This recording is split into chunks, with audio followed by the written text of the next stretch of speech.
I don't know. I don't know anything about this. When I confronted my wife about cheating, she wouldn't admit it. The moment I got my hands on irrefutable evidence, I gave up. I decided to give her a big punishment. My name is Hishi. I'm 26 years old. I'm an ordinary salaryman working for a small to medium-sized company. I've been married to my wife, Chihito, for 3 years. You could say she's completely under my thumb.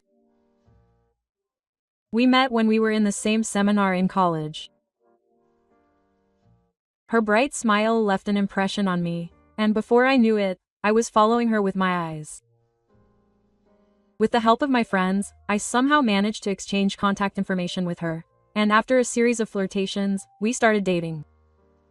We continued dating smoothly after that, and when we both became working adults and were about to start working hard, Chihito said she wanted to quit her job. I had heard her complain a lot since she started working, but it seemed that her desire to quit her job had increased since she had a junior colleague. Apparently, the junior colleague was quite capable, and she felt like she was losing her position, so she wanted to quit. She wanted to take it easy for a while. I had a weakness for falling in love, and I could understand what she was saying. More than anything, her parents were really nice to me, so they kept saying things like, "If only Hishi-kun was okay, I'd be happy to marry you," and before I knew it, we were married. At first, we couldn't stop smiling. On our days off, we'd go out together, try out new recipes and laugh together when we messed up. Among our friends, we were the first to get married, and they even said that we seemed like a good fit for marriage. But now that I think about it, that was a long time ago. After a year, I was able to finish work every day. That's because Chihi had quit her job once when she got married, so I was the only one supporting our family. On top of that, my father-in-law's health started to decline, so I started sending them a few tens of thousands of yen every month, and I had to work like a horse. Working overtime and on holidays. I felt bad for Chihi, but when I thought about the household finances, I couldn't afford to slack off. Every time I came home tired, Chihi would be lying down in the living room, clutching her smartphone. When I called out to her, she would just say, "Welcome home," without even looking at me. When I went to take a bath, she was already in bed by the time I came out. We had fewer opportunities to talk and touch each other. At first, I tried to make an effort. I would invite her out to eat, or buy her her favorite ice cream, but she would always respond coldly. "Hey, don't touch me. I'm sorry. It's just that we haven't done that lately. I'm not in the mood." "I see, I'm sorry," quote. Those words broke my heart many times. This feeling continued for about a year after we got married. We had a serious sexless marriage. I tried to talk to her about it, but she just wasn't in the mood. She would just say she didn't want to force it, and we couldn't find a solution. At some point, I became afraid of being rejected, so I stopped making the first moves. My in-laws were kind at first, but gradually they started telling me little things every week, like how my children were still waiting to have grandchildren and how I should increase the monthly allowance, and the stress just kept building up inside me.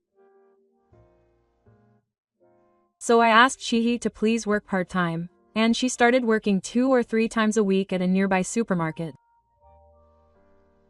If Hiroshi's salary were better, I wouldn't have to work part-time. "Oh, I'm really sick of it." "I'm sorry."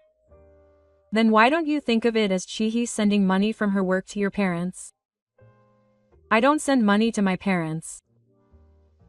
"Huh? What's that? Are you being sarcastic?" "No, that's not what I mean, but it's true. Yes, huh, it's annoying. Can you please stop nagging me? I'm sorry." Chihi's attitude was becoming more and more like a soldier. I didn't know what to do anymore, so I just kept apologizing to her and waiting for her mood to improve. I wonder when Chihi's attitude changed.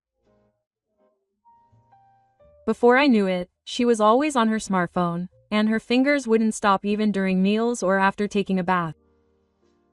I could hear her talking on the phone in the next room, but the laughter wasn't directed at me. It was towards someone on the other end of the phone. I didn't have any suspicions towards Chihi. No, I did. But I pretended not to see it. I wanted to believe it, and it was easier to pretend to believe it. Besides, Chihi did the bare minimum of housework, and on the outside, there were no problems. Her parents had their quirks, but they did pretend to intervene, and she got along well with my parents. So it was just because she was tired, or because we were misunderstanding. That's what I convinced myself. It was because I was too busy with work, so I didn't earn enough. That's why our relationship was falling apart. That's what I tried to convince myself of. But one day, at some point, that feeling of discomfort became definitive. That day, I came home earlier than usual. It was because I had finished work on time, which was unusual for me, and I was able to go straight to work. When I opened the front door, I could hear Chihi's laughter from the back of the living room. Really? Yeah. But the manager, I thought I heard a man's name mixed in with the whispering. When I said I was home, Chihi looked flustered and put her phone down. Welcome back. It's unusual to be home at this hour. If you're coming home early, at least let me know. Yeah. I just happened to finish early. I was on the phone with someone. Well, yeah. I'll go to the next room for a bit. Oh, it's fine. I'll take a bath soon. I looked at Chihi to see what was going on, but she just smiled as if nothing had happened. That actually bothered me. Even after taking a bath and eating dinner, every time Chihi's phone rang, I got nervous. Her name was set so that it wouldn't be displayed in message notifications. I don't think it was set that way before. When I casually asked her if she had turned off notifications, she laughed lightly and said, yeah, it's because the group line at work is annoying. I felt uncomfortable with her excuse, but I couldn't press her any further. Because doubting Chihi felt like a betrayal. But deep down, something close to certainty had already formed. That night, while Chihi was taking a bath, I finally picked up my phone. It was locked. I'm sure I didn't do it before. I'm putting a lock on it because I have something to hide. But I won't be able to gather any evidence if I leave it like this. The next day, I took the plunge and installed a GPS tracking app on my phone. To be precise, I set it up so that it would secretly obtain information from the household account book app that we shared as a couple. I felt like I was gradually heading in a darker direction, but this was all for the sake of facing Chihi. A few days later, on the weekend, Chihi said she was going shopping with her friends and left. I immediately checked the GPS. Hokage's name was displayed on the phone screen.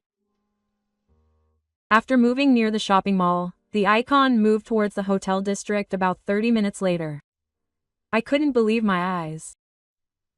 I didn't want to believe it. But Chihi's current location was clearly displayed in a corner lined with love hotels. Another hour later, I moved towards the shopping mall again. The excuse of shopping sounded like a lame excuse. I couldn't get out of here if I kept going like this. I finally decided to consult a detective agency. To be honest, I had no savings at all, so I was quite hesitant about paying to have them investigate. I just couldn't keep living my life thinking that Chihi might be cheating on me. Especially while I was enduring the pain from her parents, I absolutely couldn't forgive her betrayal. On top of that, I was so busy with work that it was impossible for me to investigate her behavior on my own any further. So I decided to spend all my money and find out the truth. I took a day off during the weekday and visited the office. The detective listened to me calmly and matter-of-factly. I think there's a good chance that your wife is cheating. I think we'll be able to gather the evidence in 3 to 5 days. So it might not cost as much as you think. Don't worry. Somewhere deep down, I felt relieved by those words. I thought I would finally find an answer to the discomfort I had been feeling. A few days after the investigation began, the detective contacted me. They took a photo. I'll explain it to you at the office tomorrow. The next day, he handed me an envelope containing photos of Chihi walking with a man, entering a hotel, and even the time they left. Everything was recorded. Her face was clearly visible. The man walking next to her. He looked older. My hands were shaking. This man is the manager of the part-time job where his wife works. There are also eyewitness accounts. Yamaguchi is not dating any women at work. He lives alone. However, it seems he is a womanizer, and in addition to Chihi, he has several other women, some of whom he invites to his house, and others he only meets outside. It seems that Chihi is someone from outside. The dates on the photos were not just once or twice. During the few days I asked for an investigation, the two of them had been together for 3 days at a time, almost every day. I was speechless. I didn't want to believe it. And the person she was cheating with was a careless guy who had multiple women. After all, I had worked so hard for her. I had endured hard work for her, listened to all her requests, taken care of her parents, and endured the children. And yet she had betrayed me so easily. Before I knew it, I was in tears. Oh, I'm sorry. Thank you for the investigation. I'm sorry that it ended up like this. Please stay strong and think about the future. Please contact me if there is anything I can do to help you again. Contrary to my preconceived notion, the detective was very kind and warm, watching over me as I wept, and finally patted me on the shoulder to encourage me. I went home with the envelope in my arms, but I couldn't sleep that night. I felt my feelings towards Chihiro changing. Sadness, anger, feelings of betrayal. But even more than that, a cold determination began to grow inside me. The evidence was gathered. All that was left was to confront her. By the time the world opened, I had made a firm decision that surprised even myself. She would never forgive me. The next day, Chihiro was lying on the sofa as usual, playing with her smartphone. I took a deep breath and entered the living room with the envelope I had received from the detective in my hand. Chihiro. Yeah. I have something to talk to you about. Huh? What? I placed the envelope on the table and sat down in front of her. Chihiro looked puzzled. Huh, what's this? Does anything resonate with you? Huh, what are you talking about? I don't understand. She picked up the envelope with her eyebrows furrowed and peered inside. And then she flipped through the photos one by one. I could see her smile freeze. Her eyes wandered and her hands began to shake. What's this? You can tell just by looking at it.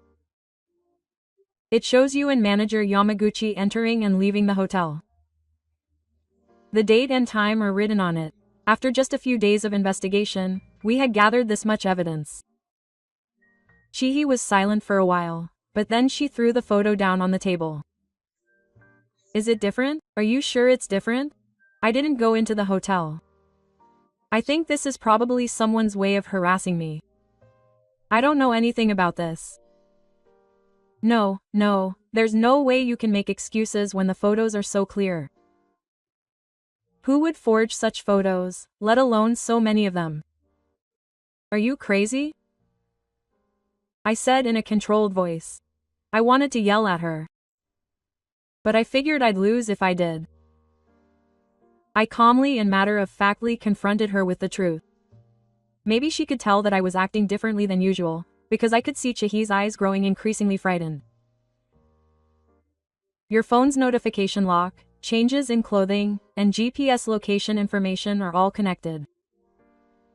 The cover didn't hurt, but I had no choice but to go this far because you kept lying. Chihi bit her lip and tears welled up in her eyes. I don't know. I don't know anything about this. You seem to suspect me of cheating, but I definitely didn't. No, that excuse won't work after going this far. Take a good look at this photo. There's a record of your movements too. You went to a love hotel with manager Yamaguchi, right? There's no way you'd say you don't know the point of going to a love hotel at that age. Hey, say something. I don't know. I never went to a love hotel.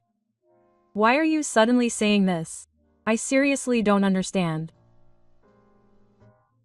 Chihi said that and tried to walk away from my sight. My temper boiled, but I took a deep breath and somehow managed to stay calm. What should I do? The moment I thought that, I saw Chihi unlock her phone and try to contact someone. At that moment, I snatched the smartphone from behind her, ran into the bathroom as fast as I could, and locked the door.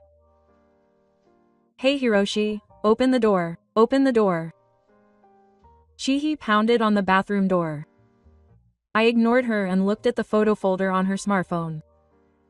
There was an album called Manager Yamaguchi, and inside were lovey-dovey shots of the two of them. There were even, and in-the-moment photos. I desperately operated it with trembling hands to transfer the photos from my smartphone to my PC, and then checked the messages. There were messages like, I want to see the manager soon. I want to hold a man soon. That's all I want, quote, the manager's edge. It's because Chihi is too sexy. Seriously, your husband is wasting his time. I've never been satisfied with my husband. The manager is the best. Sigh. I want to get a divorce from that guy soon and be with the manager. The conversation was quite intense. It seemed that I was the one who had failed as a man between the two of them. I had become quite a pathetic person. The photo and the message must have been a double whammy, because I just stuck my face in the toilet and threw up. Perhaps she heard the sound, but Chihi stopped banging on the door and called out to me. Hiroshi, are you okay? Perhaps she had given up after seeing the contents of her smartphone, but Chihi dropped to her knees on the floor with a thud outside the door. I'm sorry. I'm really sorry. I'll do anything, but please don't divorce me. Please. I'm really sorry. It really did seem like she was crying. I thought I was the one who wanted to cry, but I was crying while throwing up, and my face was a mess. Did I really have to go this far? Thinking about it made me feel empty for no reason. Hiroshi, are you listening? I'm really sorry. I was lonely. Because she was always working and didn't pay any attention to me. I'm really grateful for the support he's given me since Dad got sick. But when he asked me to get a part-time job, I felt sad because I thought he didn't care if he spent any less time with me. At that time, the manager invited me out, and that made me feel a little excited, or rather, it helped to ease my loneliness. But the only person I truly love is Hiroshi. The reason I was busy with work was to send money to you and your parents, since you don't work. Besides, I can do part-time work while I'm at work, so why should you be sad? You don't understand, do you? Do you think that's a reason to cheat?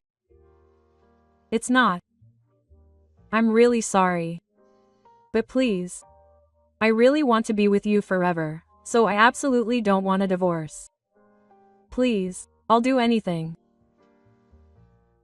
When he said he'd do anything, my heart raced for a moment. The tearful face of the woman who betrayed me, kneeling on the ground and begging. If it were me a few months ago, I might have forgiven her right there. But not now. You said you'd do anything. Yeah, I did. So please. I left the bathroom. I felt like I was clinging to him, So I briskly returned to the living room and placed a piece of paper in front of him. This was a testimony that practically admitted the fact of the illicit act. When I signed it, Shahi's eyes widened. Do I have to write this in a written statement? You said you would do anything. This is the first condition. And I can't believe it if it's just said. I'll put it down in writing.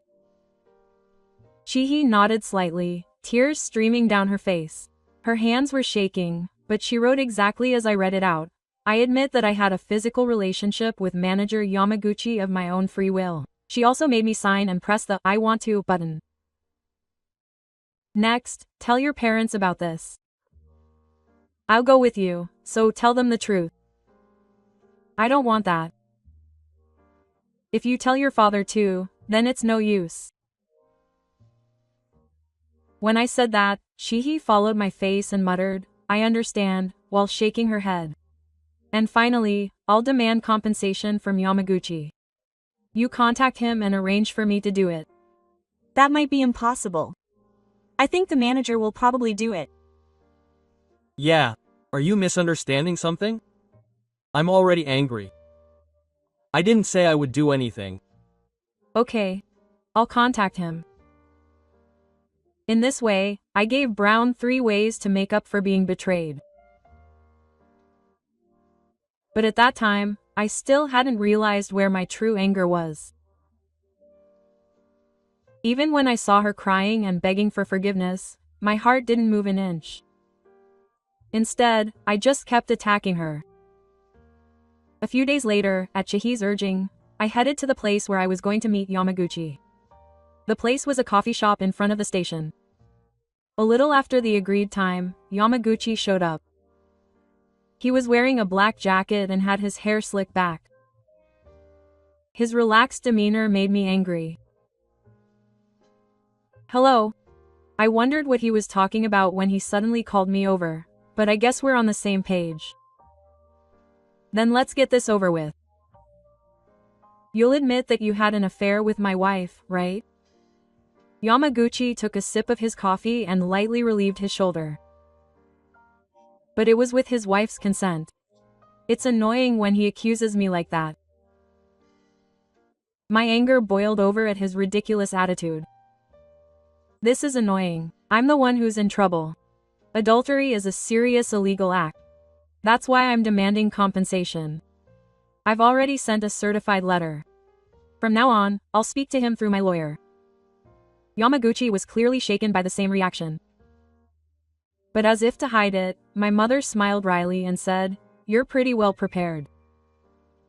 Don't mess with me. Don't think you can get away with ruining my life so easily. With those words, she stood up.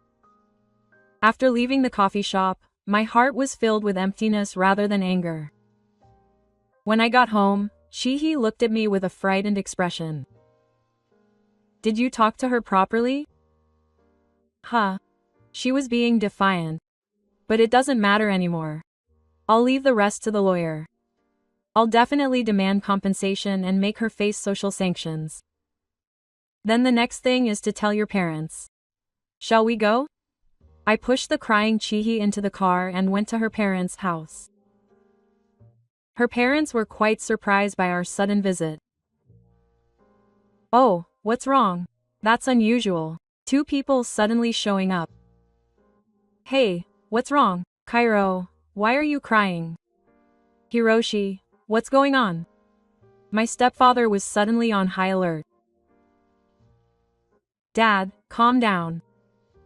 Shahi will tell you now. Shahi, what's wrong? Did she do something to you? What's wrong? Chihiro, are you okay? Your parents are here, so go talk to them. You see, I actually cheated on you. Both my parents' worried expressions turned pale and tense in an instant. Huh? What did you just say? You cheated on me? With whom? Why? I'm sorry.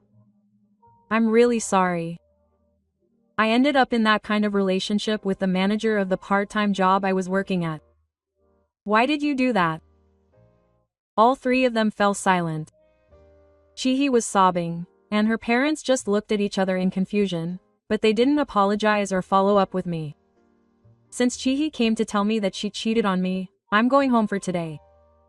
Oh, and don't expect me to send you any money from now on. Just be grateful that I didn't ask you to return all the money you've given me. With that, I left the place. I heard someone shouting from behind, "Wait a minute." That's not what I was talking about, but I ignored them. Chihi follows me crying. When we get home, Chihi collapses onto the floor. This is the end of everything, right? That's what we promised. Let's start over and work hard together. Chihi peers into my face as if to gauge my reaction. I silently place the documents on the living room table. They were divorce papers. Chihi's face turns astonished. Wait a minute, no way, you're kidding me, right?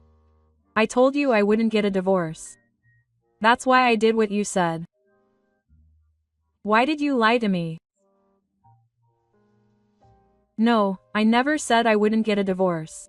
You said you'd do whatever you wanted. That's why I made you do everything. There's no way I'd give you any other option than divorce. I'll definitely demand compensation from you as well as Yamaguchi. Sigh. I was also sending money to my parents, so I think you should be prepared for the amount. Well, do your best to work hard. You don't seem to like working though. Chihi stares at me with eyes wider than I've ever seen them before. No way, right? No way. Huh, then what happens to me? Huh, what do you mean? Huh? You're packing your things and leaving right now. You can go back to your parents' house or Yamaguchi's place. Come on, hurry up. Or should I call a lawyer? Since Chihi was in a state of panic, I packed her things and threw her out of the house without permission. Chihi was crying, but when she noticed the neighbors watching, she just disappeared somewhere. I let out a deep sigh and realized that a hole had opened up in my heart. The next day, Chihi's parents contacted me several times to say how sorry they were. They must have been afraid that the salt sending would really stop. I just replied that I didn't want any more apologies and that I would never have any more relationships with her. The house had been surprisingly quiet since Chihi left. One by one, the sounds of everyday life disappeared. The refrigerator had been organized, and there was only my shampoo in the bathroom. But strangely, I didn't feel lonely. Rather, I felt like I was finally able to calm down and breathe. A few days later, Chihi's father contacted me again. He asked if I could give him some time to talk. I thought he was being persistent, but I went to her parents' house on the appointed day. When I was led out through the heavy snow, both her parents and Chihi were there. Chihi was different from before. There were dark circles under her eyes, and she was sitting there with a sullen expression on her face. Kishi, I'm so sorry. Chihi's father bowed deeply. Her mother bit her lip as if trying to hold back tears. I never imagined that she would do something like that. If only we had noticed it sooner. Chihi kept her head down and didn't say a word. I will accept it.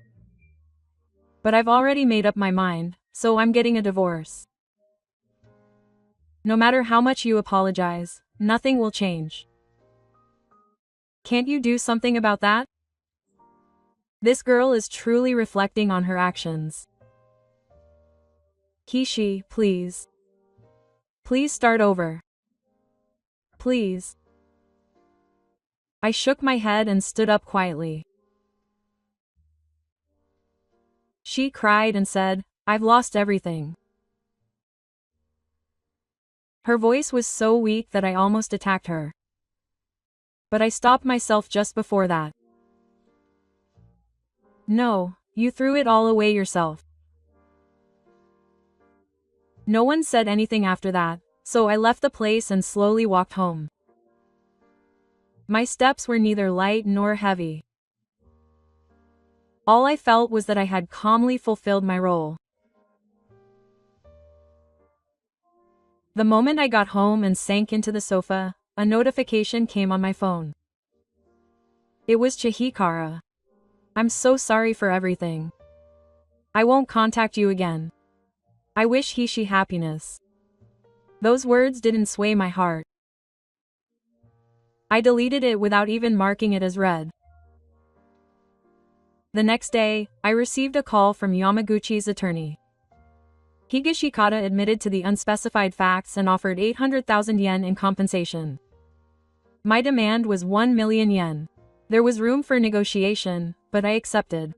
I also sent evidence of the unspecified acts to Yamaguchi's company, so he was fired. I had never intended to have an experience with such a worthless man in the first place, so the fact that he was subject to social sanctions was more important. Besides, the fact that I had made him admit his guilt legally was more important than the amount. The day the letter arrived, I went home alone to buy a beer. I sat on the sofa, opened the door, and turned on the TV. A trivial variety show was playing loudly. What the heck is this? I muttered to myself. I was still far from being able to laugh from the bottom of my heart. Just as she had said back then, Shihi stopped contacting me. The compensation was paid in one lump sum, but it seemed like the money was made by borrowing money. Her parents had lost their ATM in me, so it seemed they had targeted Chihi next, and I was surprised when I heard that she had finally jumped into the world of sex services at her parents' suggestion. But when I heard that story, I didn't join in or even think about watching. I just thought that was the life she had chosen. And from now on, it was my turn to choose my own life. It wasn't that I was dependent on Chihi. I was just dreaming about marriage more than I should have. My life of relying on someone else was over. I kept repeating this to myself as I stood on my own 2 feet. A few weeks later, I decided to change jobs, and I interviewed at an architectural firm that I had been interested in for a while. Somehow, I managed to pass and successfully change jobs. By immersing myself in my work, my feelings gradually calmed down. I also tidied up my room and got rid of the desk I wasn't using. All traces of Chihi disappeared. One day, on the commuter train, I happened to see an advertisement for the supermarket where I used to work part-time. Just looking at the words made my throat tingle. But I didn't look back. I turned my face away and opened my smartphone. The news app had a trivial celebrity cheating scandal at the top. I closed the screen and looked out the window. The blue sky stretched out before me. I felt like my life had finally come to an end. When I got home and ate the dinner I had made by myself, I suddenly remembered my past self. I was anxious every day, trying to figure out Chihi's mood. The days when I would question her but she would just grit her teeth and betray me even though I wanted to believe her. Was Sunny Love what she was? I asked her that and laughed a little. It must be different. True love isn't about relying on someone, it's about supporting each other and living together. On TV, another comedian was apologizing for cheating. He said he was the worst kind of person. I feel like I've heard those words somewhere before. I picked up the remote control and turned it off. The room fell silent. The silence was comforting. Now that I had gotten over one big apology, I looked forward and walked on. My days of relying on someone else were over.